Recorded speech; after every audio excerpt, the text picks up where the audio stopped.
Welcome to the Terrible Podcast with your hosts from SteelersDepot.com, where you can find all your latest and greatest Steelers news. It's Dave Bryan and Alex Kozora, always lit, talking Steelers. And now, here's Dave and Alex.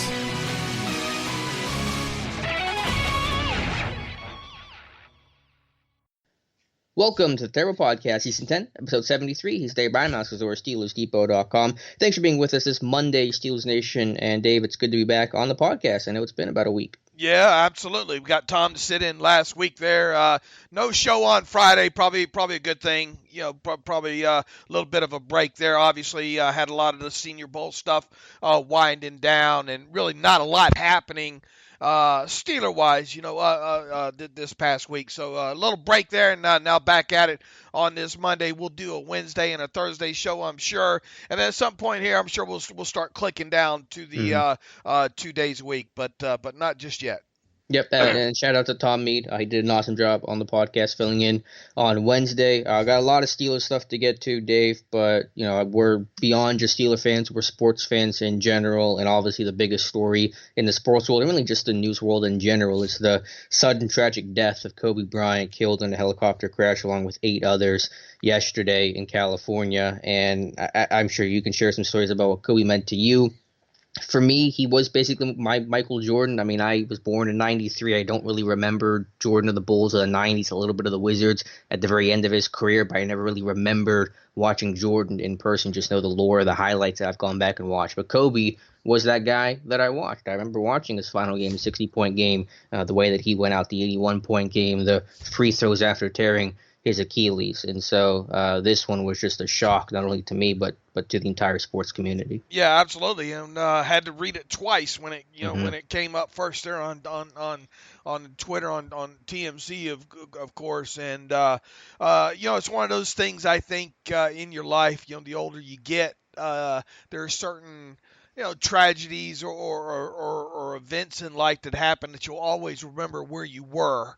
About 9/11, obviously, and certain things along those lines, and I'll never not remember that. No, I'm obviously was more of a basketball fan many moons ago, probably about 10 or 15 years ago, when Kobe was up and coming. Paid a lot more attention to basketball, and look, I was bandwagon boy Lakers fan growing up, because when I was a kid, the Lakers were Magic Johnson and Kareem and winning. So I kind of adopted the Lakers as my team, I guess you'd say, back then. Not bad. I had the Steelers and the Lakers as my team as my teams growing up there. But obviously didn't watch a lot of basketball. Growing up, played a lot of basketball. Outside and obviously like that. And growing up in the South, it's one of those things that you do and all. But obviously got to watch Kobe's career from really start to finish, and very iconic person. And boy, I tell you what really guts you more than anything. Look, I mean, it goes without saying that it's tragic, his passing and all, but they putting up these clips on Twitter of him and his kids, and his kids as kind of infants, and the interactions with the kids running to him after a game or something like that. That's what really gets you right in the middle of the heart right there now, because obviously it's bad enough that Kobe and one of his daughters passed away, and now you have the rest of the family there to try to pick up the pieces, and it's bad enough to lose one member of a family tragically like that, but to lose 2 and to have one of them be your offspring, just unimaginable kind of tragedy there. So look, part of dealing with death is celebrating life. And I think the older that you get, you become a little bit more, I don't want to say immune to tragedy, but you handle it, I think, a little bit different the more that you go through, not only personally, but the more you see this, your heroes and as sports heroes or rock heroes or mentors or those kind of things, that happen in your life when those people pass away. So yeah, absolutely. Yesterday will be a day not soon forgotten. And obviously, Kobe Bryant will be a person not soon forgotten either. And thoughts and prayers go to Vanessa Bryant, the entire Bryant family, all the other families that were affected by the helicopter crash. Again, his daughter, Gigi, just 13 years old. I mean, really puts things in perspective. So Kobe Bryant will be missed. Nothing more to say, I think, than that. Yeah, absolutely. And obviously, like you said, kind of more of the, I grew up with Michael Jordan, and he was Hmm. kind of your Michael Jordan, if you Right. will. So All right, Dave. As tough as it is to transition from that obviously pertinent news to everything else that is obviously a lot less significant than that, we will do so because that is our job here. So to transition things, Pro Bowl occurred yesterday. AFC won it. T.J. Watt with an 82-yard scoop and score touchdown. Joe Hayden with an interception. Hayward seemed to play reasonably well. It's the Pro Bowl. These games are just going through the motion kind of things. But it happened, and kudos to Watt for making that big play. yeah, absolutely, and obviously quite distracted, throughout that game with all the stuff going on with the Kobe tragedy and all like that, on top of it. So really, I had to go back and kind of fast forward through the game myself after the fact, after it was put up on Game Pass here, because I missed so much of it. But the big thing every year, I think we need to celebrate, is it appears as though everybody got out of this game injury free, and Mm-hmm. I can remember growing up, Alex. The Pro Bowl was a big deal. Yeah. What happened? When did it change? Yeah, I don't know. But on into the '90s, I'm sure. A little bit later on into the '90s, I guess, is when it kind of changed. But man, I used to get as a young kid so excited when the Pro Bowl, especially if there were a bunch of because obviously there were usually a lot of Steelers that played in the Pro Bowl as well too. And I can remember sitting out, in front of the TV, all the football cards lined up out in front of me on the carpet. And boy, we say it every year. You kind of wish this thing would be a little bit more competitive. I guess overall it was okay yesterday, but make no mistake about it. The Pro Bowl pales in comparison to let's say the NHL All-Star game Mm-hmm. or Major League Baseball, and their All-Star game and all like that. I don't even know, what constitutes a player being down, Mm-hmm. in the Pro Bowl there. So I think the biggest takeaway was, you had T.J. Watt had a scoop and score. You had Joe Hayden had an interception. Minka, I think, had a couple of tackles. Cam Hayward had a couple of tackles and a pass defense. I think more than anything is none of those guys got hurt. So Right. off into the offseason we go here. I think you're the first person in recent football history to watch the Pro Bowl twice. I think to go back and check it out again. Yeah, you can hit those hotkeys and kind of jump, Mm-hmm. jump through those things to the big plays and all like that. I mean, I didn't diligently do that, to say the least, but there were, obviously a couple of big plays that I missed, and all being on Twitter most of yesterday and reading up on some of the Kobe stuff and all. Right. And based on my research, because I got a little crazy last night too, to try to look at this stat, maybe I'm missing someone can correct me if I'm wrong, but I believe TJ Watt, the first Steeler to ever score a defensive touchdown in Pro Bowl history, and his touchdown, 82 yards, was the second longest by a Steeler in Pro Bowl history, only surpassed by Yancey Thigpen's 93-yard one-handed snag in 96, if you remember that one, Dave. I put a GIF on my timeline with that one. Yeah, absolutely. Yeah, like I said, a lot of memorable moments over the years. In Pro Bowl. I had that post, I think, a year ago about Hines Ward when he scored a couple of touchdowns in a Pro Bowl. I read somebody had a kickoff return touchdown. I know it was an onside kick thing. I don't remember the play, but I researching stuff. It was like a 39-yard kick return touchdown in I think the early 2000s. Do you remember that one? Was that an Yeah, onside kick? I had that somewhere. Don't I have that in that Did you? in that article there? I thought maybe I'm running them all together there, but I'll have to double check. Yeah. I just bumped that post up this the past couple of days here. Okay. Let's see here. Yeah, I've got that up I've actually got the GIF of that up Oh here. yeah, okay. I Yeah. must have missed it. I haven't I'll been send been you on the Twitter. link of it right now here. Just Yeah, I'll check it out after. to help you quit ignoring my post.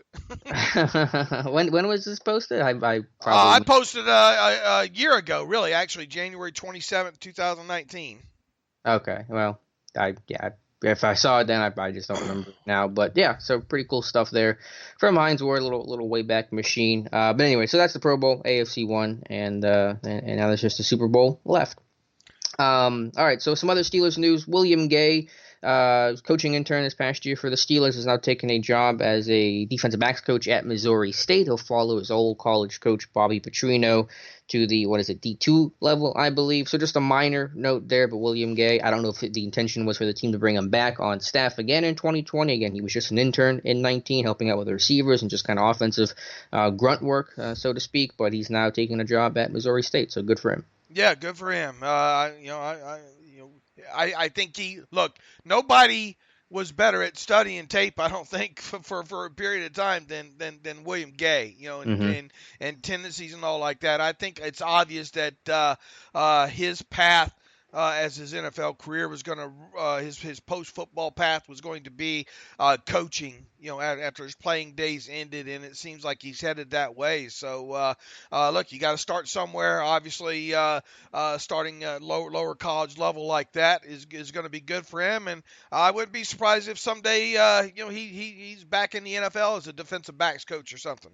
Right, yeah, I'm totally with you. Smart guy, and for as much as he was the scapegoat for large parts of his Steelers career, especially the first maybe 5-6 years. I mean, this guy played 11 years in the league, and there just aren't many guys in general that have had that kind of longevity. It's a testament to his film study, to his durability, to his work ethic, and I think those are all things that translate to the coaching side of things. So not every good player can become a good coach, but I think Gay certainly has the ability, and from what everything that Ben and Fietner and other coaches have said last year when he was on staff, seem to indicate that he's really got an eye for this type of work. Yeah, I agree, and I'm not surprised that that he is where he is right now.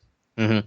So that's the note there. Did we talk about the Omar Khan's right hand man, Samir S? I don't know how to pronounce the last name. Going to Carolina. Did we discuss that before I left? I don't think we did, but all of them are running, all the days running together here. But regardless, look, you lose, the guy was supposed to be, potentially the heir apparent, to Omar Khan, real integral, real good numbers guy to my understanding. With the Steelers, really knows the CBA and the salary cap inside out there. So, look, are we surprised that he went off to where he went? To Carolina, probably not in the grand scheme of things. No. How big a loss is it? I don't know if we can quantify that, but Sure. I mean, you obviously hate to lose good people, and he was evidently really good at his job. So, and like I said, was supposedly tabbed as potentially the heir apparent to Omar Khan. So, Mm-hmm. read into that what you will. Yeah, I believe Samir Suleiman is how I'll take it. Suleiman Suleiman. is the way I took it, but Okay. Either way, I guess he was Omar Khan's right hand man and certainly would have probably taken over that spot had Khan left. But I guess now that Khan has kind of gone away from potential GM interviews that happened back in like around 2010, around those time, I think Khan's pretty stable right now. I always felt like, obviously Carolina, David Tepper reports that they were going to go after some Steelers guys. Kevin Colbert's name was thrown out there. We both knew that was never going to happen. But our feeling was that there was a high chance that someone from the Steelers front office was going to go over to Carolina, whether that was Brandon Hunt or Scout, or in this case Samir Suleiman. So that's the decision there. And I guess it would just be more difficult losing him in a year like this with the CBA changes and trying to wade through those waters, whatever gets happened in this new CBA, because apparently he had a pretty active role in helping parse some of that, obviously sometimes complicated language. Yeah, and that's obviously being on the outside. It's hard to, Mm-hmm. it's hard to quantify, Sure. the loss there. But look, I mean that's part of this business, right? Sure. My concern, though, is that they've lost a couple key front office members in the last couple of years. Him to start with from the cap side, from the analytics side. I think Kareem Kasem has been a big loss. They have replaced him with a couple analytics guys, but this was kind of the guy, and that was disappointing. So this front office has quietly taken, I think, a hit and losing some key pieces. Yeah, and at least they still seem to be okay in the scouting department for now. And there was some concern, I think, about Brandon Hunt. Maybe possibly losing him. But I think you saw most of those guys down in Mobile, didn't you? I did, and that's a good transition to the big news of the week, the 2020 Senior Bowl, where Steelers scouts and coaches and really just the whole staff was down there, and I basically saw almost everyone. I'm really count on one hand the number of guys I didn't see that were notable. But yeah, 2020 Senior Bowl was a lot of fun. We'll have a lot to talk about. We'll probably get Daniel Valente, who went down there with me to Mobile, did an awesome job, by the way. So much to cover. We'll have more analysis and definitely some player profiles. I think Daniel and I probably combined to interview 35 or 40 different players of the 120 roughly that were invited and attended. So I don't know what you want us to start. If you want to do with position, I mean, you watched the game, obviously. I know that I think you've watched some of the practice footage as well. If you have any initial impressions from the game and from the week. Well, first of all, what was your biggest? I think this year too, when they moved it over to had to move it over to South Alabama for a little bit. At least they allowed the media to go this time, right? And wasn't that new? Right. Yeah, I believe I didn't go last year, but I think last year there was a practice where I don't remember where they had it, but it was closed off to media entirely, and I think only two scouts or coaches per team were able to go. So, and the rumor is that they're going to move at least the game to South Alabama next year too. They're going to move it from Lad Peebles to South Alabama on campus, where they're building apparently a new stadium that's almost complete. So we may be pushing that game to South Alabama in the future. What was your biggest takeaway from the weekend as a whole? Oh, wow. I mean, that's a great question. I was really impressed with the LSU guys, not only just because of the quality of their play, whether you're talking Lloyd Cushenberry, the center, Damian Lewis, the right guard, Stephon Sullivan, the tight end, probably impressed others more than he impressed me, but I still thought it was a decent week for him. But just the fact that these guys have coming off this long, basically NFL regular season, where they probably played, almost close to 16 games with the college football playoff and SEC championship and all that, and then basically a week removed from that game, they're now down in Mobile to gut it out through this process, and then they're not stopping either, because right after this they get NBA the smallest of breaks, and now they're getting ready for combine, pre-draft workouts, visits, the whole shebang. So I think the fact that those guys were showing the willingness to come down and compete and kind of push themselves when they're tired physically and mentally and play effectively, again, Cushenberry, Lewis, and Sullivan, was really impressive. So hats off to all those guys. All right, and I guess we can start going. Who were the who were the practice players of the week? Did they do? They did. There were several, obviously. I can try to pull it up. I think Jim Nagy, who's done a great job my first year down there for Jim Nagy, running the show. I thought it was just a great job.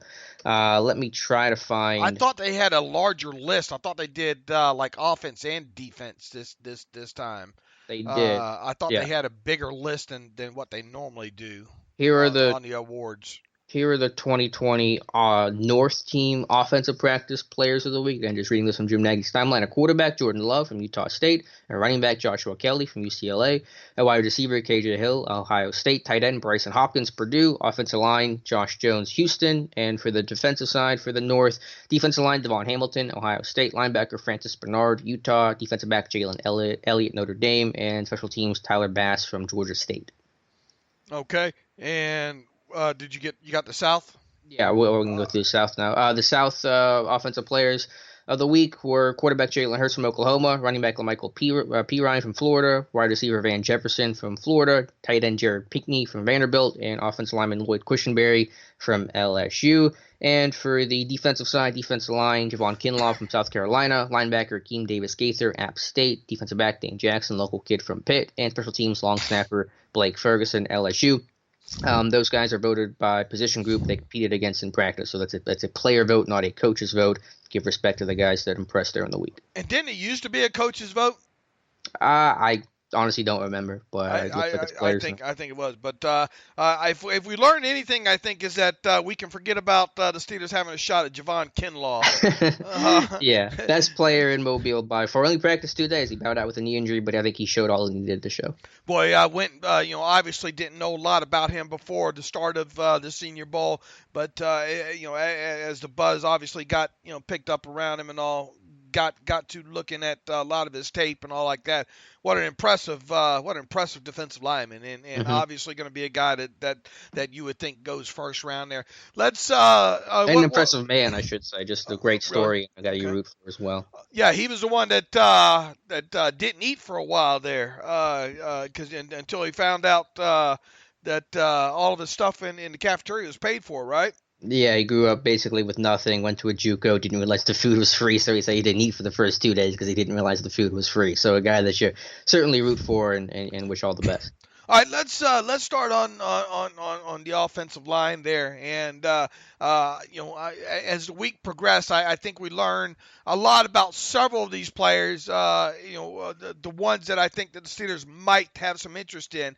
But why don't you go over the list of interior offensive linemen that guys that had good weeks and guys that you think fit what the Steelers look for, and I imagine topping that list is going to be Damian Lewis out of LSU. Yep, you took the words out of my mouth. I thought Lewis was not only the best lineman of the group, and there were several good ones, but I thought he was one of the best players, probably top 5 player, regardless of position in Mobile. Just the combination of power, technique, quickness, the burst he has, off line of scrimmage, people to reach, block, and cut off the backside is really impressive. And again, knowing that he's coming off this long season, grueling season, and the willingness to come down and compete and then go out there and ball out, I thought was really impressive. But other guys impressed well. Michigan guard Ben Bredesen is just consistent. He's just rock solid type of dude. And then Ben Barch from St. John's, who was a small school guy, only D3 kid there, I believe, and had a heck of a week and couldn't play in the game, got injured late in the week. I think maybe missed the final practice as well. But coaches seemed to love how coachable he was. Jim Turner, the Bengals offensive line coach, literally said during one moment of practice, you're coachable, Barch, or good rep Barch, and just a guy that seems like he belongs. And that's the big thing for the Senior Bowl, seeing how those small school guys stack up. I think across the board, Barch and others did a really nice job handling their own. Who looked the best on the hoof, moving? I'm trying to think. I think Lewis was explosive. In terms of pure space, I'm not sure who that would be, though. Lewis threw a pretty nice block on a screen pass to P. Ryan in that game for the first touchdown of the game. So I think Lewis would be up there. I don't know if anyone really stuck out in terms of just space in general, but I will say a guy like Matt Hennessy from Temple kind of feels like a Steeler. Now I think maybe he struggled a little bit more towards the end of the week than the beginning of the week, but just a guy that just seems again consistent with his base, his hand placement, ability to repunch, be able to mirror, not double over, not get too tall. Obviously someone that the Steelers could potentially need, someone that has extensive experience at center, so a little bit of guard as well, I believe. So Matt Hennessy's a guy that's kind of on my radar.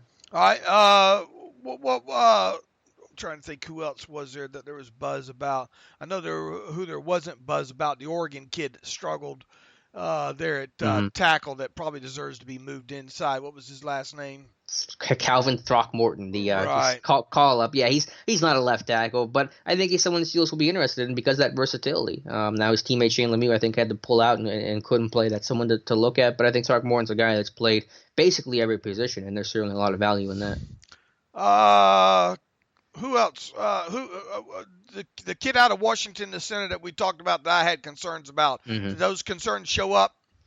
Yeah, he's 6'1". At least he came in at 6'1". I was worried he was going to come in around 6 foot. But still, obviously, he's short arms. He's still a smaller guy overall. There's tenacity, there's competitiveness. I'll have to go through maybe some practice trips to get the best scouting report on him. But there were times where, as you've talked about, he just looked overwhelmed. Right, and that's Nick Harris, Washington, measuring at 6'01", 293.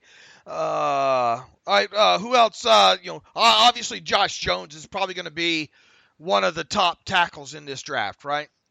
Yeah, it is a really strong tackle group, a lot of underclassmen, so I'm not sure where Jones is going to go, but I think he certainly moved himself in that first-round conversation, and you have the national media that kind of viewed him as a mid day 3 kind of pick that's probably going to bump him up. I think him and then the guy we'll talk about in a second, I'm sure Adam Trotman probably had the best weeks in terms of improving their draft stock, the most dramatic rise in their draft stock, I would probably say, or Josh Jones and Adam Trotman. But Jones is a guy that has the athletic tools, but the physical tools as well, and the tenacity. This guy's finishing his blocks in Senior Bowl practice, so really nice week for him. I think one of the concerns about Lewis right now moving forward will be his overall height, right? Yeah, what is he, like 6'2", 6'3"? Right at 6'2", and that's kind of when you look at centers and guards, in the NFL, you're usually 6'3.5" is kind of even pushing it, I think. What's his arm length? Do you know his arm length? 33 3/8. That's pretty good arm length for 6'2". It's not bad, right? Yeah, and this guy can play. So if I'm not going to let an inch and a half of height dissuade my opinion of Damian Lewis. Is he what is he? What's he better at? Guard? I'm not even sure how much center he played. He played right guard down there, so he probably projects as a guard that probably could end up getting repped at center, but he is a guard. All right. And excuse me, battled a little bit of a under the weather here. So the Clemson kid kind of underwhelmed, right? Yeah, John Simpson kind of struggled. A guy that gets overextended. Had some false start issues at one moment. He had back-to-back false starts, I think, on day 1 of practice. So, yeah, I mean, I wasn't super impressed with him. He can flash. I mean, he's a big body guy, a ton of strength. When he's at his best, this guy can look really good. But when he's at his worst, I mean, he's a very much hot cold type of player. All right, I obviously got a lot of time to look at the wide receivers, not only in the NFL network footage of the practices, but being able to look at some practice footage as well too. Boy, what a nice group of wide receivers they had down there, huh? Mm-hmm. Yeah, a really impressive bunch. And again, some of the corners that struggled or had to back out probably made the receivers look even better. But, I mean, take your pick, whether it's Denzel Mims, who was the guy that I circled that I think had a really strong week down there. Van Jefferson was a guy that popped. Even guys like Courtney Davis, who maybe didn't have great weeks as a receiver, I thought impressed on special teams. And there's certainly value in that as a potential gunner. I thought Courtney Davis from Texas A&M had a really strong week down there. So, a lot of talent for sure, and I think largely that group played well. I did a contextualization on Mims and Van Jefferson earlier in the week and all. So the good thing is I knew a little bit about those guys going into this now.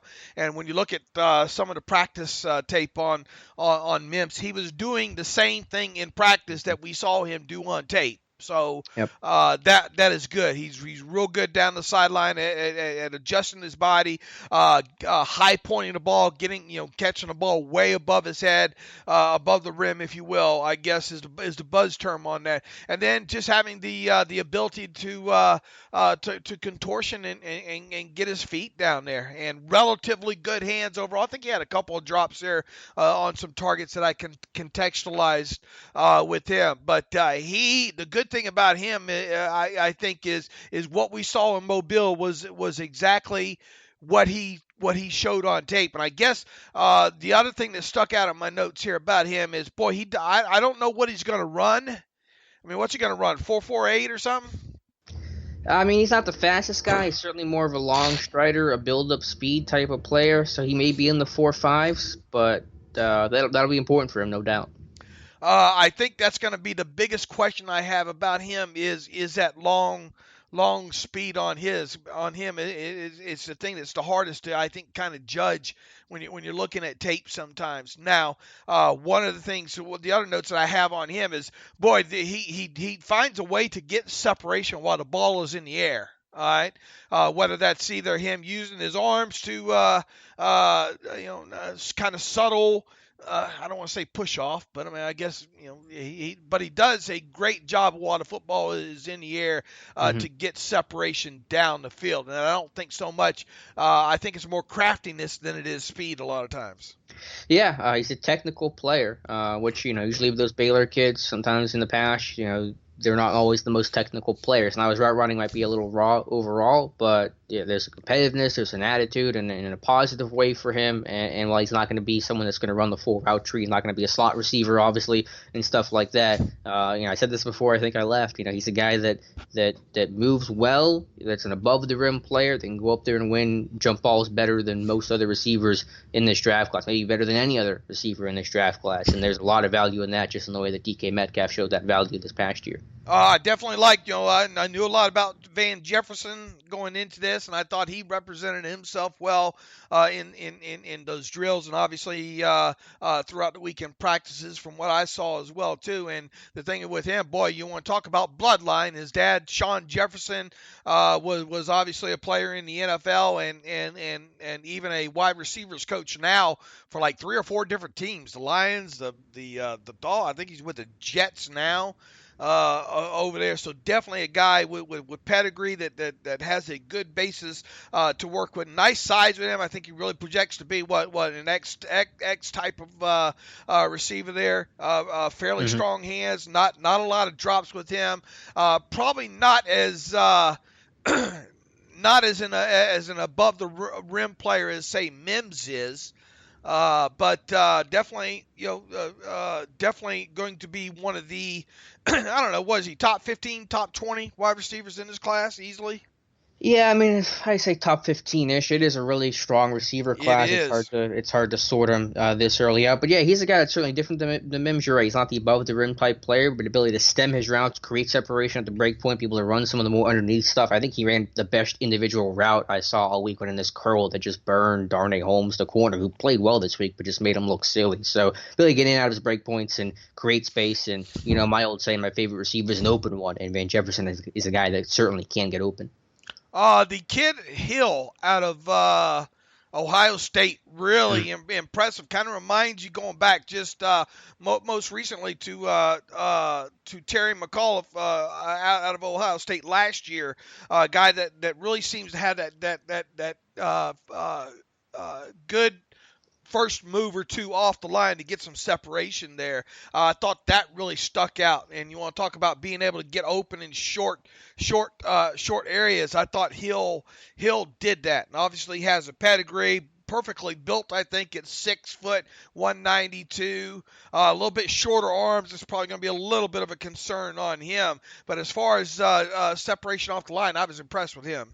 Yeah, I know that he made the real highlight reel play on day 3 of practice, that one-handed snag on that little crossing route. So, yeah, good week for him. Austin Mack, his team at Ohio State, I thought played well, especially early in the week, maybe faded towards the end a little bit. I'll give you one guy that was a bit of a disappointment, and part of that isn't his fault. I wrote about my post on Steelers Depot this morning going through some winners and losers. Michael Pittman Jr. from USC was a guy that didn't really stand out the first 2 days, got hit with a right foot strain, tried to play through it, didn't work. That contributed to his quiet week, and then couldn't play in the game because of the foot injury. So in a week where a lot of receivers stepped up and kind of really made a name for themselves, Pittman seemed to take a backseat. I thought Proch and some reps that I saw did well. Probably going to project as a slot receiver at the NFL level. And the kid out of, I think he hit on him out of, who was it, A&M.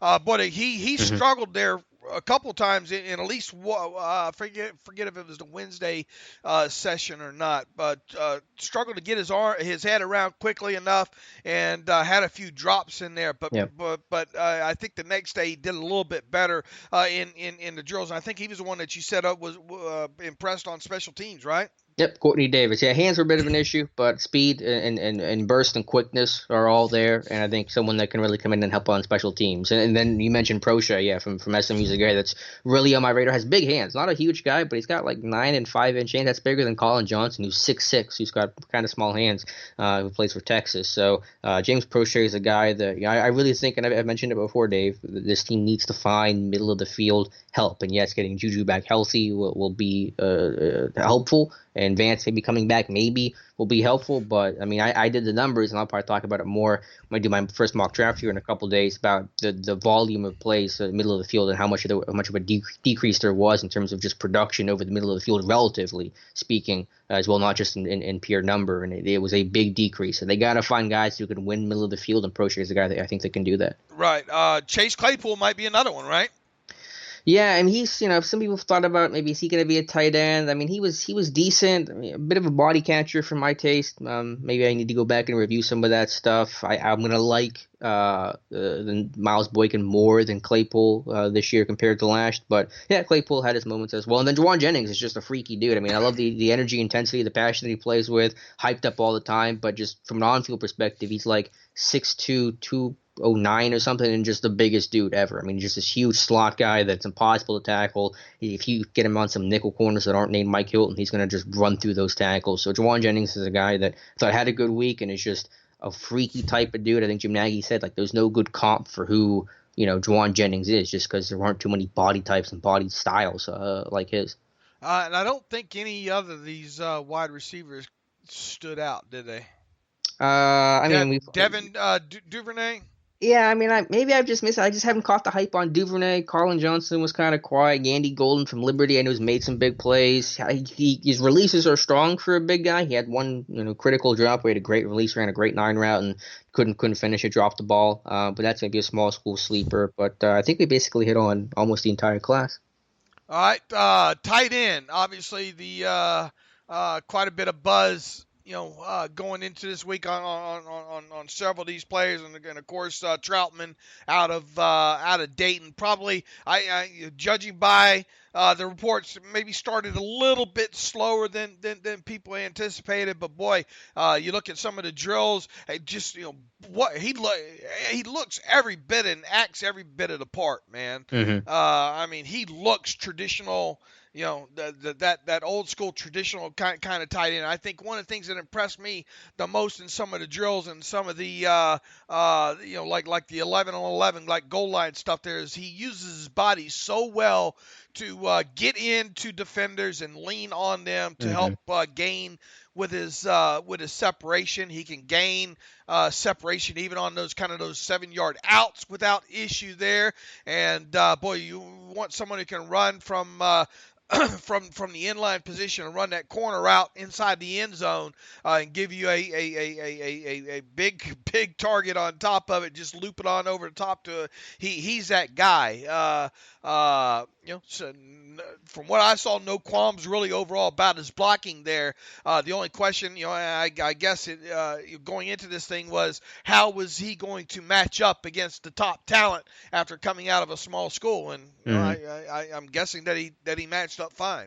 He did. I think he summed them up really well. Intense blocker. By that last day of practice, you couldn't even recognize the 8-4 on the front of his jersey because it had all just been worn away from being physical and at the point of attack. And yeah, he's a guy that can separate better than most tight ends, has strong hands, a big catch radius. That's the one guy I wish I could have talked to this week, but I couldn't because every scout was coming up to him right after practice to get his contact information and speak with him, and media just swarming Adam Troutman. And I asked Jim Nagy at the opening press conference about the tight end group, and he told me a story on Troutman about how do you find those kind of small school diamonds in the rough, and he said they had their area scout down there that went to a Dayton game because he was in the area. He's going to go to Ohio State, I think, for the next week or the next day or something like that. And the scout called Nagy at halftime and said, dude, I'm on the road for Ohio State to Columbus because I just watched Troutman score 4 touchdowns against Jacksonville, and I've seen enough. He's good. Like, we've checked that box. And he literally did score 4 touchdowns against Jacksonville in the mid-portion of this year. So Troutman was a guy that was impressive. I thought the tight ends overall just kind of improved as the week went along, whether you're talking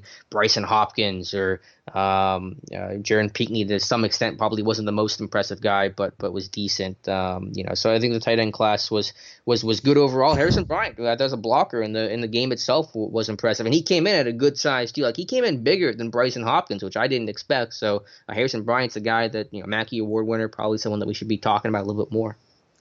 Yeah, and when you look at Hopkins out of Purdue, I went back and tried to watch a couple of games just the other day on him. Where someone point me to a game where I can watch a lot of his run blocking as an inline guy.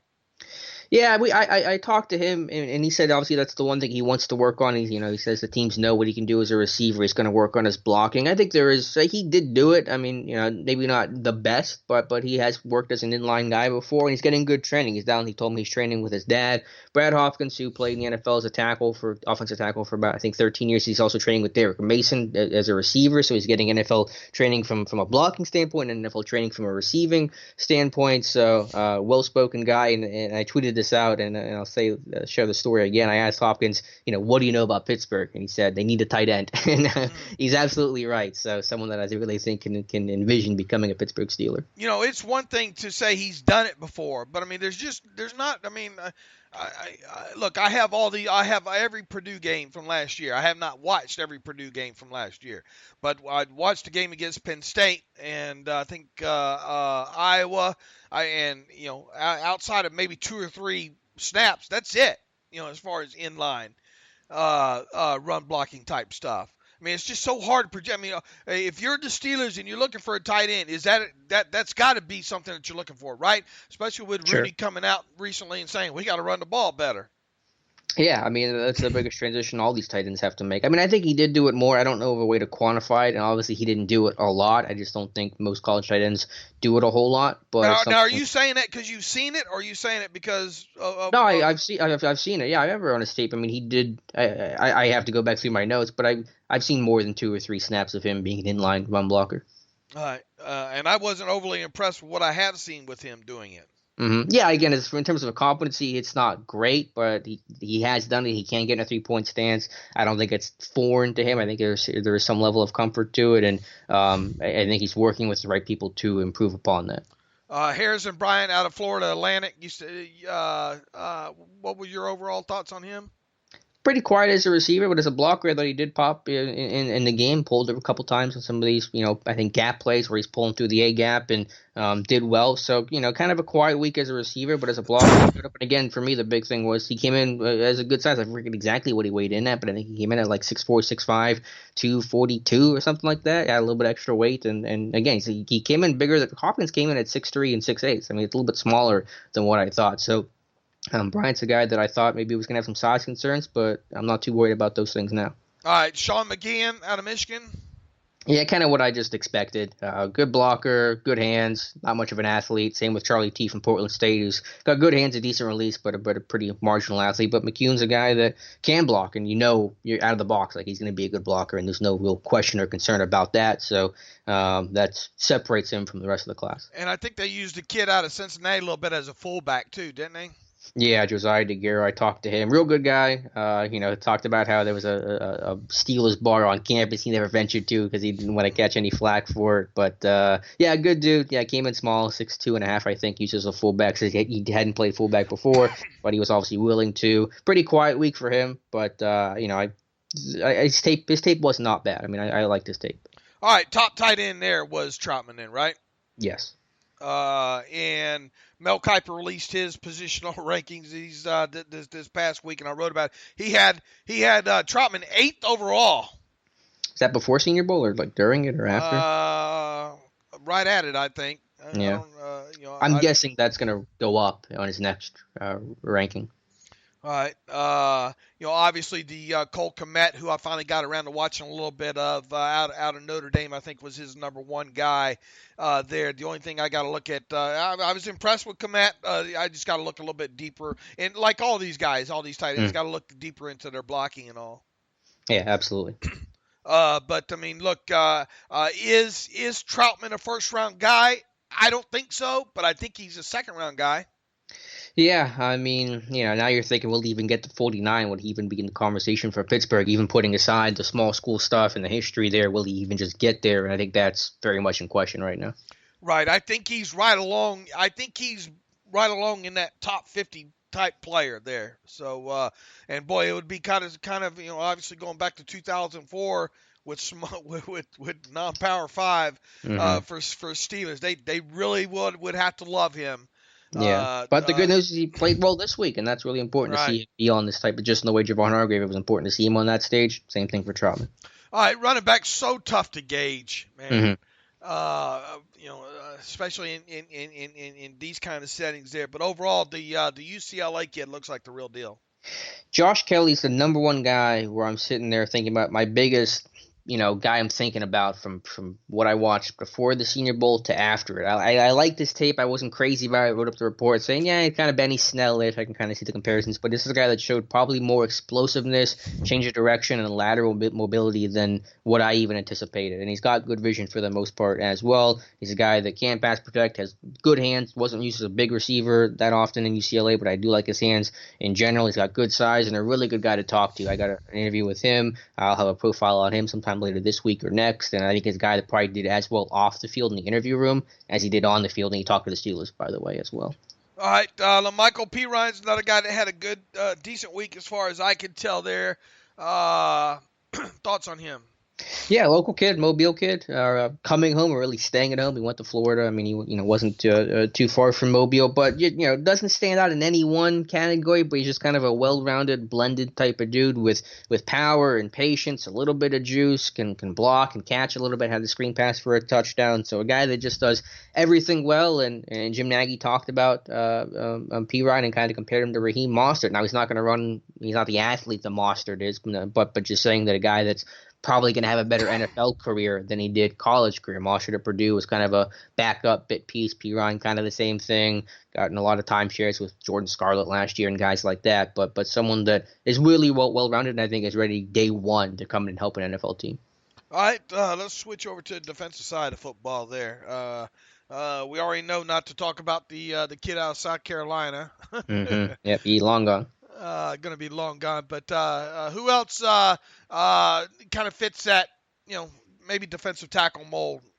Yeah, a couple guys. I mean, Neville Gallimore, who I talked about extensively before the Senior Bowl, just kind of confirmed what I saw on tape, so nothing new there, just dominated one-on-ones. You do have some worries about his run defense, and can he handle double teams, and can he be able to anchor, but a guy that obviously can offer 3-down value, compared himself to Jarrell Casey, compared himself to Javon Hargrave, too, and I see a lot of comparisons there, but the one guy that I really am looking at closer is Devon Hamilton from Ohio State. We know the Steelers love to take those Buckeyes, and he's a guy that's a little bit bigger, a little bit more stout against the run than say Gallimore, not quite the athlete, but is a guy that always got penetration, always being able to push centers back and gain ground and play with strength and power on his bull rush and the pass game and be able to create penetration with power in the run game. So Devon Hamilton's a guy that I could really see as a mid-round pick with good size at like 6'3", 327 with decent length, being on the Steelers' radar in the mid-rounds. He's a guy that can maybe move around a little bit too, right? Yeah, with that size, if you're 6'3", 327, yeah, I mean, you can play 4-eye. I mean, maybe a little, you don't want him on the edges too much because he's a bit of a bigger guy. His mobility's not great, but yeah, I mean, Hamilton's a guy that I'm sure is versatile, and again, the positions have blurred so much in the Steelers scheme anyway that it doesn't matter a whole lot. He can play the 1, he can probably play the 3. He's got to shift over. That's not going to be too big of a concern. All right, who were the best edges there that translate possibly into a 3-4 outside linebacker? I think it was the guys you watched in the game. Bradley and I from Utah, Josh Uche from Michigan. Now, I think they were going against some linemen that were clearly overmatched, whether that was Terrence Steele or Throckmorton that you talked about. So there is probably a qualifier in that. But Anai's got great hand use, a great pass rush play, and Uche's got tremendous bend. I asked Uche what the secret is to his bend. I said, do you do yoga? I mean, what's the program here? He just said he's always kind of been that type of dude. Now, Uche's interesting. I don't know if he can be a down-and-down guy on the edge because I worry about he's got good length, but I just worry about the upper body strength and run defense and just overall consistency. But he's an off-ball guy, too. He played some off-ball linebacker down there, so I think he's kind of someone that I would use as an off-ball player, inside linebacker on first and second down, and then on third down, get him to rush the passer. But someone that can wear a lot of hats, can cover. I mean, you get a linebacker that can cover in the NFL, you're worth your weight in gold because there just aren't many guys that can be able to run down the seam with players, and Uche can do that, and Anai's just kind of a really smart, physical pass rusher with a good plan. All right, the kid out of Florida who I profiled, what's his last name? Grenard? Yeah. Boy, not a lot there, I like his first step. I think he's got a good burst, but yeah, beyond that, I didn't see a whole lot from him. Right. Kind of was, you look at his totals and you actually dive into the film to see his sacks and his pressures and all like that. Not overly impressive when I got to him. Alton Robinson kind of had his moment, so didn't he? He played well in the game. He was pretty quiet during practice during the week. I think he is a coachable guy. You see him go through drills. Doesn't have to be told twice about the drill. Just a smart guy that seems coachable, and that's really important too. What guys kind of pick things up quickly, and what guys kind of struggle and have to be told over and over again how the drill works or day to day. You do this. The Lions coach was frustrated the one day with guys not being able to take the drill from yesterday and doing the same thing for the following day. But yeah, Robinson's a good story. He just was quiet during practice and kind of popped a little bit more in the game. I just don't know exactly where that ceiling lies for him. Yeah, he is a guy, and plus the other. Tom and I talked about the other kid out of Syracuse the other day. I got to take a little bit of a deeper dive in here, but coming out of the Senior Bowl, when it comes to edges and 3-4 outside linebackers types, there's no real blue chip. What you would consider slam dunk top 2 round guy, right? Yeah, I mean, not that it's going to be higher on the Steelers radar. Didn't somebody mock Grenard to Pittsburgh in their 2-round mock? Yeah, it was Brugler, and that's what caused me to take a deep dive on him. And he's a round 4, round 5 guy if you ask me. And teams might even more look at him as a 4-3. Right. I mean, the Steelers could obviously take an edge. I just don't see them taking an edge in the second round. I mean, unless Dupree somehow is no longer a Steeler, which I don't anticipate. Yeah, to answer your question, though, no guy that was super standout. Darrell Taylor from Tennessee didn't really pop, and I thought he was going to have a good week, and maybe I just missed it or something. But that was the guy that seemed really intriguing. But I don't really have any notes on him to be honest with you. Any inside off the ball linebackers there? Yeah, Wyoming kid, Logan Wilson, a guy that can cover, a guy that can run, had a good breakup. I think Malik Harrison from Ohio State had an interception on the final day of practice, great one-handed snag, and had an interception fighting Trotman in the game. So you guys that can cover. I think a good Akeem Davis Gaither from App State's an undersized guy. Where exactly does he face? Like 215 pounds, and you can tell he's pretty small out there on the field, but a really good athlete, really instinctive with see to do. His physical, his run fits are strong. He's going to be versatile. Good character too. Talk to him. Really impressive guy. So a lot of these small school guys impressed. I mean, there weren't really many or any small school guys that looked like they didn't belong. So that's a testament to Nagy and company for finding those guys, but those guys going down there and playing well as well. And then Evan Weaver, who I know you mentioned, kind of reminds you as a dirty red type. He's definitely a go forward type of dude. Not a great athlete, a pretty stiff, rigid guy, but a lot of tackles at Cal, and was one of the best run defenders in Mobile. If the Steelers were attracted to dirty red, they're going to be attracted to Evan Weaver later rounds. Now, this guy, I mean, I assume there's probably a potential this guy even goes undrafted, maybe. But I mean, to me, a quick look at his film, he is a downhill guy. But you want to talk about a kid that will, like Dirty Red. I mean, I couldn't help but think about Dirty Red when going over some of his tape, and then looking especially at the stats, all the damn tackles that he had at California. This guy is not going to probably be an every down linebacker in the NFL, but boy, he sure could make a career for 3 or 4 years potentially as a backup and a special teams player. So that's what got me about him. And look, not entirely sure the Steelers are going to address the inside linebacker position at any point during the draft. But if they do, and especially if they lose Dirty Red and are looking for a special teams guy, I think Evan Weaver can be that guy.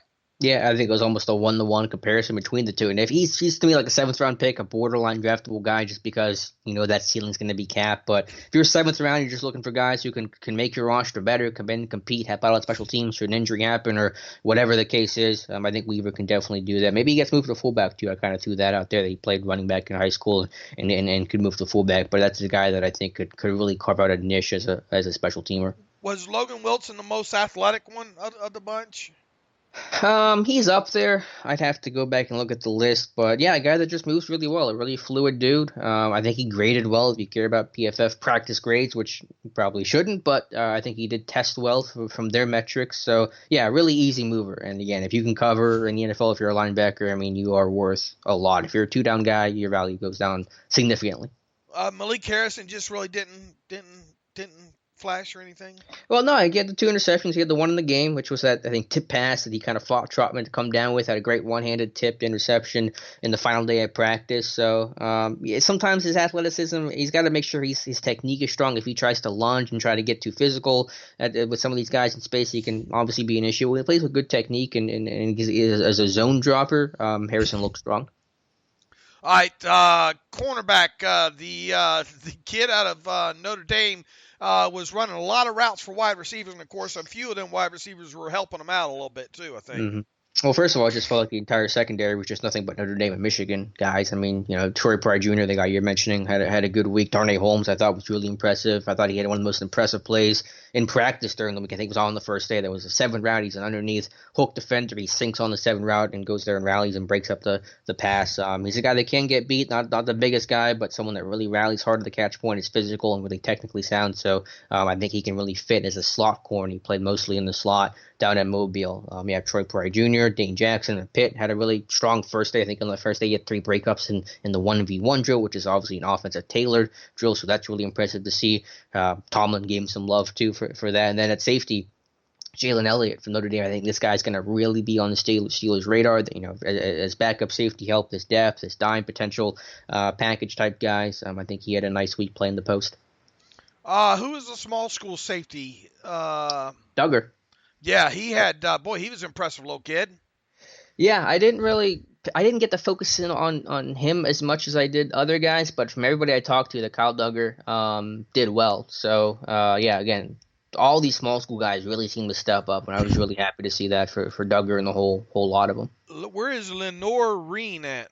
Lenore Ryan, that is a Ryan. good question. I don't let's see here. Lenore Ryan is in North Carolina. Looks like so there it is, and yeah, 6'0". He had nice measurables on him too, man. Nice big hands, 10 and 8, 32 and 3/4 arms, 78-inch wingspan on him, and boy, he popped. Especially he looked better in the game, I thought. Mm-hmm. Yeah. Had the nice hit on I think the Baylor running back on that one to force the forced fumble there. Obviously going to battling that small school syndrome, but I mean, look, we've seen some nice safeties come out of small. The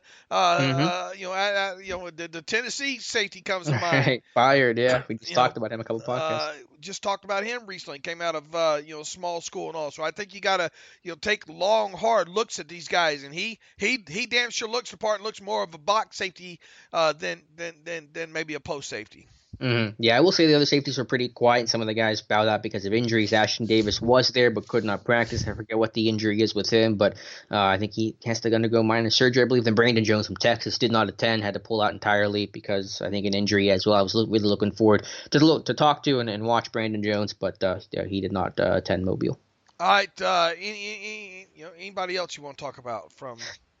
In terms of the loser, there aren't a whole lot of losers. I tried to focus on just how guys succeed and how they can help win. I thought, Shea Patterson, a quarterback, struggled. I thought some of the linemen, whether you're talking Simpson, Terrence Steele, had their problems. Michael Pittman Jr. was kind of disappointing, kind of taking a backseat to some of these other receivers who kind of popped. Let me just go through my notes here. Jason Strobridge from North Carolina, defensive tackle, had plays a lot of power. I was impressed with him.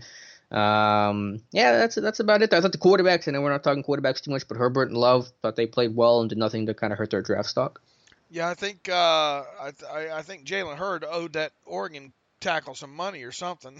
Yeah, poor Throckmorton. It's tough to come in midweek, play left tackle, but he's a guy with versatility that, again, I think will be on the Steelers' radar, and maybe Jonah Jackson, too, from Ohio State could be someone that's on Pittsburgh's radar as well. Did you watch any of that Amazon series on Michigan? I did not. Forget what they even call that. Sort of like their version of Hard Knocks or whatnot. Well, I watched that because of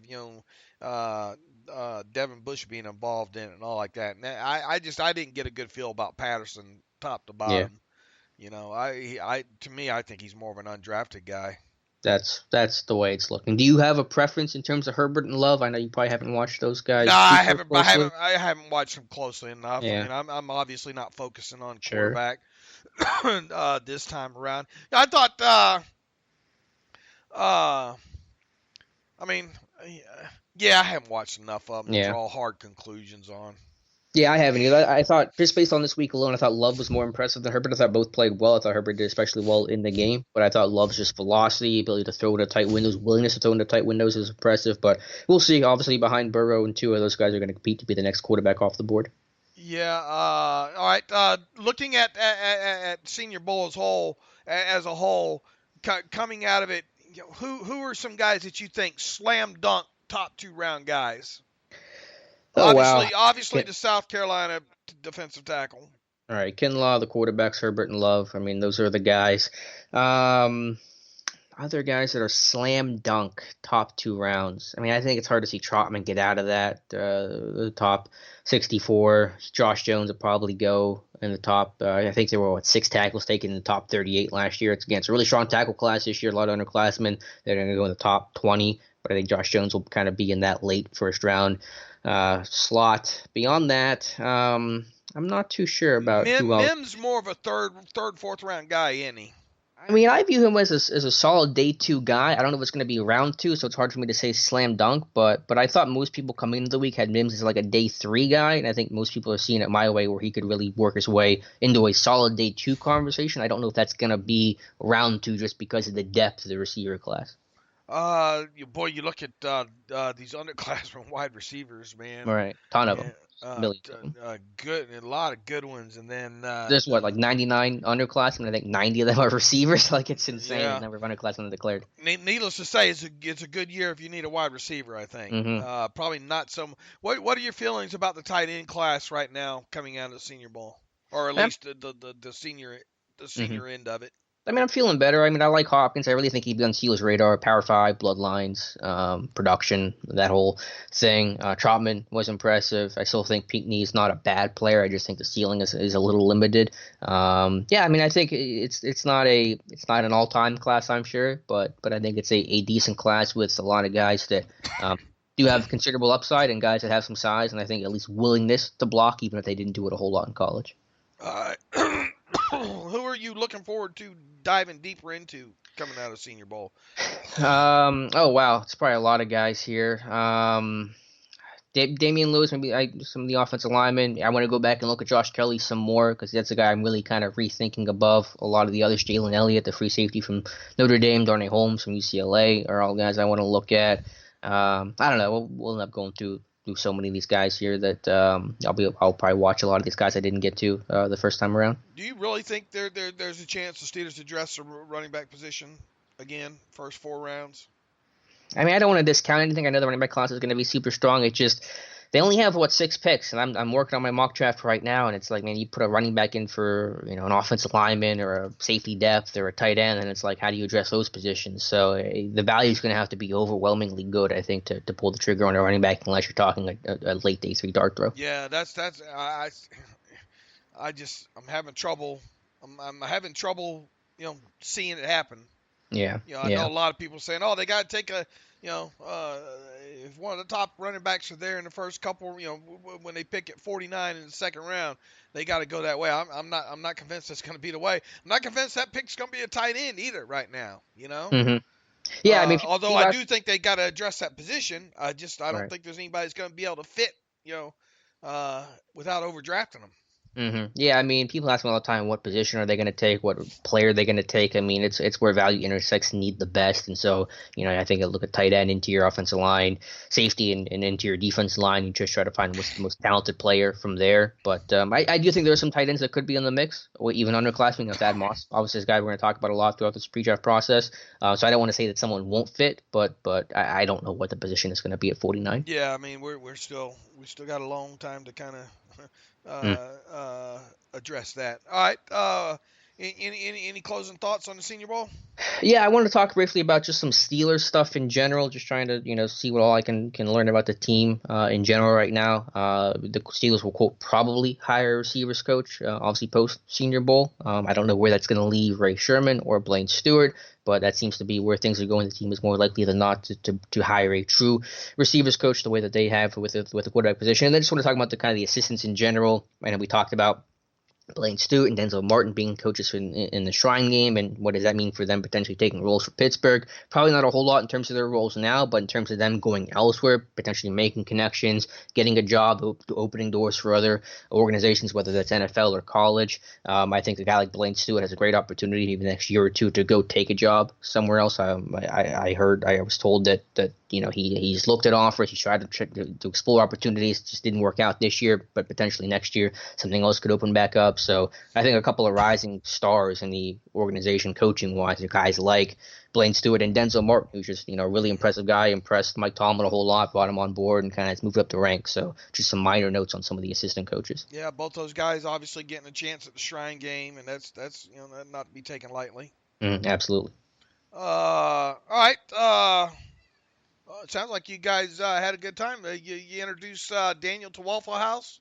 I introduced myself to Waffle House. Okay, the first time I ever had. Okay, my I thought first you time. had been before. No, and it was the best meal I had the entire week. All the places we had a great seafood dinner on our last night there, but Waffle House still beat it. Where'd you eat the seafood dinner at? Shrimp Basket? Wenzel's down in Mobile. Wenzel's. I got some crab, some gumbo. I gave Daniel his first taste of gumbo. He approved of it. He got some shrimp, but Waffle House still just edged out Wenzel's. Boy, that Waffle House is something. What'd you eat at? How'd you get your hash browns? I didn't get hash browns. I'm sorry to disappoint. I maybe next time I'll put that down. I got a patty melt. I got biscuits and gravy, which was phenomenal, and I got a waffle because of course you got to get a waffle at Waffle House, which is fantastic. Got to, yeah. I've eaten my weight of food in Waffle House times 10 easily. So, and I think you turned Daniel on to. Was that your first time at Chick-fil-A or no? No, it was his first time at Chick-fil-A, which I was shocked by, and he gave it a thumbs up. So yeah, good stuff there. Yeah, Chick-fil-A is another. Did you try their frozen lemonade or no? No, I think I just got a water before practice. Oh, okay. Yeah, their frozen lemonade's great there. All right, sounds like Daniel had a good time and did a good job as well too. So we'll try to maybe get him. What do you think? Wednesday or Friday, get him on. Talk a little bit about some of these prospects and all. All right. Anything else we leaving out here, Alex? I'm struggling here because I'm sick. Yeah. Let's go ahead and start wrapping this show up. You want to talk about MyBookie briefly, and we can jump into some reading emos and close out the show. Yeah, MyBookie definitely. Look, Super Bowl's coming up, folks, and MyBookie's been a long time sponsor for us on the Terrible Podcast. You go to MyBookie, MyBookie.ag right now. Look at some of these lines. Boy, Kansas City Chiefs already jumped out to a 2-point favorite over the San Francisco 49ers here. The first half lines right now on that is Kansas City by a half a point there. So didn't you pick both these teams to face each other before we got into this? I should have put some units on that. I didn't, but yeah, I picked the Chiefs to beat the 49ers. So I'm still going strong. We'll see if I can finish this thing out. Yeah, boy, and you want to talk about the props, man.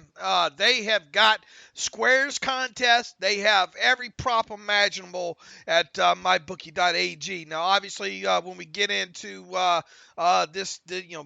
closer to the weekend here and start talking a little bit more about the Super Bowl and all, Alex and I will go through all the props on mybookie.ag on the Friday show and try our best to pick some of those. But look, you'll never not have something to bet on at mybookie.ag. So they sent me a long list of props, and boy, it would take me a half an hour to go over them all. So support them. Go to mybookie.ag and use promo code Terrible for their latest offer as well too when signing up.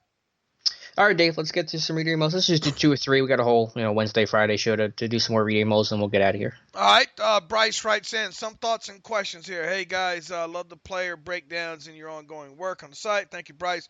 Couple thoughts and questions. 2 words, 4 syllables.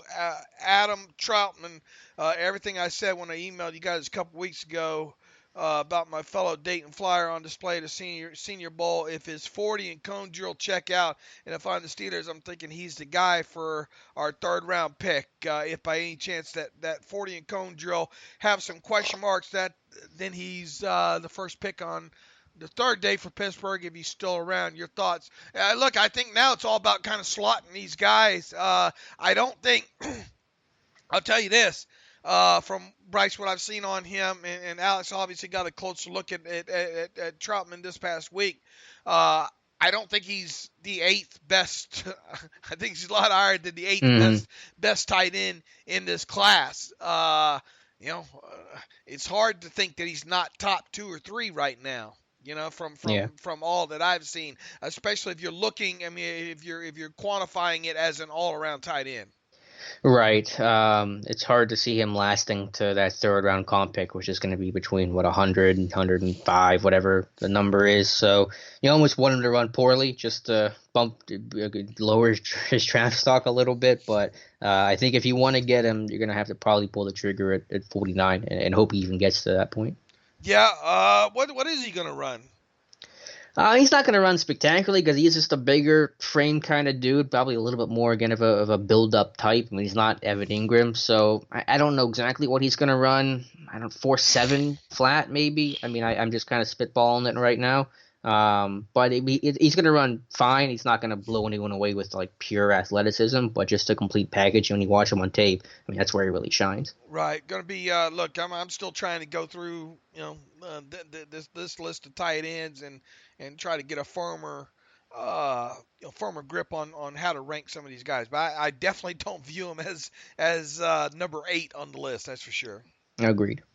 All right, questions about pro days. Are underclassmen encouraged to run and test during a teammate's pro day, even if said underclassman is not declared for the NFL draft? I ask that because there's another fellow Flyer that graduates next year, free safety Brandon Easterling, that if his 40 and cone drill time could kick down to strong safety in the pros, really good size, great fundamentals, make splash. Look, I mean, if he's an underclassman, he hasn't declared. I don't think he's going to be running at his pro day, right? Well, there are junior days, and there will be juniors that sometimes will work out around the same time as these events. Sometimes schools will let you run the 40, sometimes they won't. So there are some kind of building blocks where you'll get some information on guys in their junior year to help kind of build a picture of who to really hone in on for their senior year. It can vary school to school. I don't have a great concrete answer for you, but there are kind of some junior pro day kind of like things that do happen around scouting circles, around regular pro days. All right, Jim Lacey writes in, hey guys, I'd like to hear Alex's take on Kenny Wilkins, the MSU Michigan State Edge performance at the Senior Bowl. Yeah, he was okay. Decent size. Coaches got on him for the drills a little bit, just trying to work on some technique things or getting comfortable in his stance. Kind of someone that had to be told about the drill or the little details of it over and over again, which isn't the greatest sign, but it is just you're getting exposed to a new system, new playbook, maybe stuff you haven't done before in college. So I don't want to hold that against him too much. I didn't get a great feel for his actual tape. He's got some strengths, some length. I mean, he seems kind of a well-rounded guy. Not someone that popped in a super significantly positive way, though. All right, Andrew Faltz writes in, let's see here. Who would you most want back on a 1-year deal, assuming all were released? Chris Hubbard, Steve McClendon, or Jesse James? I would say Jesse James. I'd go Steve McClendon for 1 year for the minimum. Yeah. Prevent you from having to spend a draft pick on that position and I've always been a big Steve McClendon fan, but he's up there in age now. But look, I mean, we've already talked quite a bit about Jesse James. Although I think when push comes to shove, they're probably not going to push him out the door in Detroit. No, I think just financially it doesn't work. And then even you make a case for Hubbard as a backup, someone that's versatile. That kind of guy would be really nice in Pittsburgh right now. So no bad answers there. I think all three guys make sense. That's a good question. Number 2, are there any in-house options to replace Hargrave? Can Alulu play nose? Look, Alulu was perfect in his role this past year, and he played great. That said, I don't think I want him nose tackle full time. Bugs did some good things, showed up on tape. He goes on to write, are you comfortable with Big Dan as a starter in base defense? If not, where do you replace Hargrave at the draft or in free agency? That's going to be it's going to be the $1 million question there. More than likely, you're probably going to go. I think what you're hoping for is Bugs can grab some of them snaps. Yeah, I don't see him being a true and blue nose tackle. I mean, he's someone that could help replace Hargrave on passing downs in some nickel rotation situations, but I think in terms of being that kind of run stuffer, Bugs, nor Lulu, nor Big Dan really fit that mold well. If this team would have been smarter, it had more foresight and been able to find replacements for Big Dan in previous years, that would have maybe made the situation better now. Maybe you have an in-house guy, but I really don't see having that true in-house guy to replace Hargrave in terms of being that 0/1 tech. I think you have to go through free agency or more likely the draft. Right, and I think Bugs can replace some of those snaps, like we said in sub package, but Hmm. uh, I don't think you want a Lulu, No. in there. So more than likely going to be a big plugger. I don't know, fourth, fifth round, right? Yeah, again, Devon Hamilton is very much on my radar. All right, Alex, would you want my fiance to email in Bachelor-related questions? Did you two sit in that hotel room and watch The Bachelor? I haven't. I'm getting off podcast. And I'm watching Monday's episode because I haven't seen it Uh, yet, Dave. So, but so no spoilers here. I know Dave, you watched it, and you can give me yeah, all the details on what's yeah. going on with Pilot Pete. But I have yet to see Monday's episode. I'm working on an algorithm to see how pre-draft process relates to the Steelers drafting process. How much does Senior Bowl meeting, Combine, Pro Day meeting matter? Tests have been mad, but hoping to have it ready by the draft if I can get it more refined. Would you like? Yeah, I mean, well, I'll definitely look at any kind of predictive measure like that. But look, I mean, we write every year about the number of All-Star kids, right, Alex? Mm-hmm. Now this past year they had a lot of underclassmen. Right. Is that going to be is that now going to be the trend? I mean, you would think that there going to be at least a couple of seniors in this draft class this year. Yeah, there are always a couple Senior Bowl kids. I mean, you can say with confidence, even with only 6 picks this year, you can probably say what at least 2 to 3 of those guys are going to be Senior Bowl participants. Is that fair to say? Yeah, 2 to 3 Senior Bowl / Shrine Bowl probably. Yeah, especially Shrine Bowl. Yeah, that should definitely get up there. So, yeah, I mean, we don't have an algorithm, so more than willing to take a look at it. But I think we do a good job kind of whittling down this list of what they look for. Yeah, we usually get it. Look, and we're still ways away from this, but I think we get a good 100 players. You know, Hmm. whittled down to that point there. Of the guys, and I think you made it clear already. The Hamilton out of Ohio State, possibly the guard out of LSU, Lewis, right? Hmm. Obviously Troutman. Gonna be on the Steelers' radar. So, yeah, look, I mean, at least one or two of these guys that Alex saw this past week are gonna be Steelers. Yeah, and I think for at least by Wednesday, I'll have my first mock draft. I basically have it written out. I just have to actually type up the analysis part of it. But I think for Wednesday, I'll have my first mock draft we can talk about. Are you gonna do it all Senior Bowl guys or what? No, I know I've done that in the past. I'm just going to do it for all players. I guess it is kind of silly to focus on just Senior Bowl guys, though what I have right now, because that's also what I know the most, this mock draft will be made up of several Senior Bowl players.